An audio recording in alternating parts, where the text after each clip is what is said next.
தமிழ் சினிமாவில் மட்டுமல்ல, ஹிந்தி சினிமாவிலும் மணிரத்னம் இயக்கும் படம் என்றால் நடிப்பதற்கு பலரும் தயாராக இருப்பார்கள்.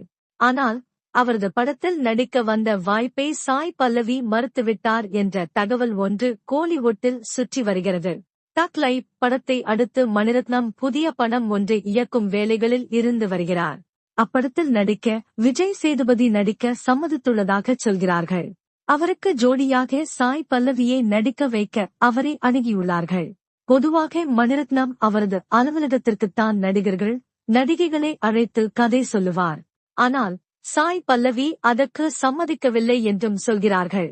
இதனால் வேறு ஒருவரை அனுப்பி சாய் பல்லவியிடம் கதை சொல்ல வைத்திருக்கிறார்கள்.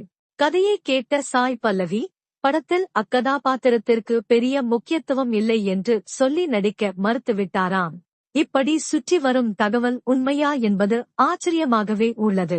கமல்ஹாசன், ரஜினிகாந்த், ஷாருக் கான் என சீனியர் நடிகர்கள் மணிரத்னம் அழைத்தாலே போய்ச் சென்று பார்ப்பார்கள்.